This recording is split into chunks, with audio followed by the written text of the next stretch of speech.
O que a Bíblia diz sobre o mundo hoje? Por Bertone Feliciano.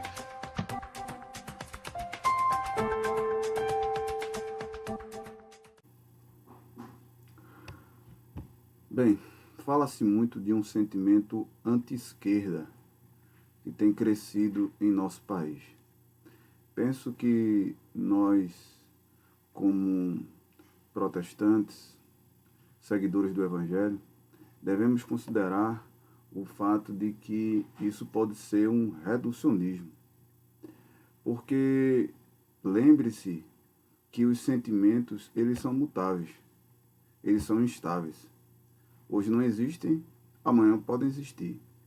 Um sentimento antipetista hoje, que existe, amanhã pode deixar de existir. E nós não devemos ser guiados por sentimentos, mas por princípios, por lei, ou pelas leis de Deus, ou pelos mandamentos de Deus, ou pela palavra de Deus. Isso significa que devemos ser guiados racionalmente pelos princípios da palavra de Deus. Outra coisa importante é que nós não podemos reduzir uma posição antipetista às questões que dizem respeito à corrupção. Por que é que muitos estão declarando serem antipetistas? Porque não aguentam mais os escândalos de corrupção, desde o mensalão e coisas desse tipo. Penso que nós não podemos cair nesse ponto. A base, o fundamento número 1 pelo qual um cristão deve ser antipetista não é exatamente, ou em primeiro lugar, a questão da corrupção. Se assim é, então devemos ser não apenas antipetistas, mas devemos ser anti todos os partidos, ou todo tipo de partido, toda espécie de partido envolvido em corrupção. Então, você é antipetista, eu vou ser anti-PSDB, anti-PP, e por aí a gente segue. A questão não é essa. Acho que, em primeiro lugar, antes de analisar questões de corrupção, que, de acordo com o Evangelho, fazem parte da corrupção da própria natureza humana, isso tem a ver com a quebra do mandamento.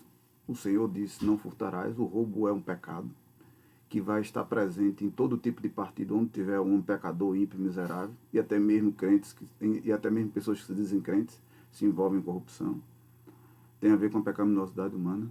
A questão, em primeiro lugar, não é essa.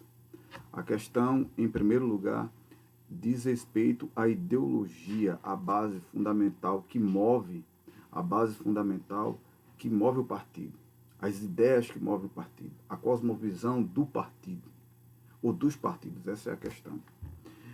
Até porque a Bíblia diz,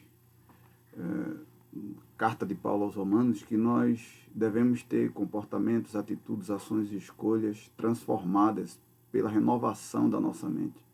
E como é que a nossa mente é renovada? Primeiro, a partir da regeneração, operada pelo Espírito Santo.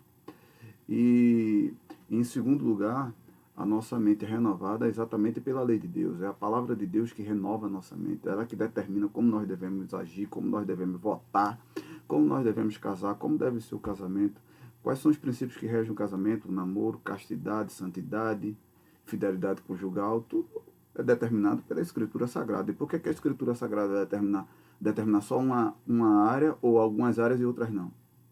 Quem foi que disse que o Evangelho não tem o senhorio sobre o nosso voto também? Quer dizer, o Evangelho é senhor só do nosso casamento? Não é senhor do nosso dinheiro, não?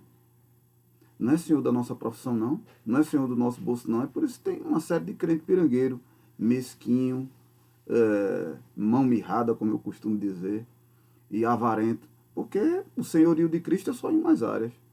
Então, é interessante a gente cantar que Jesus Cristo é o Senhor, muito bonito, nos domingos na igreja. É necessário ver o senhorio de Cristo em todas as horas da nossa vida. Inclusive, se o senhorio de Cristo rege o nosso voto. Esse é o ponto. Sendo assim, não há compatibilidade entre a cosmovisão do Evangelho e a cosmovisão esquerdista. O problema não é ser antipetista, a questão é ser anti-esquerdista. Sendo assim, a minha posição é, antes de tudo, anti-esquerdista do que anti-petista.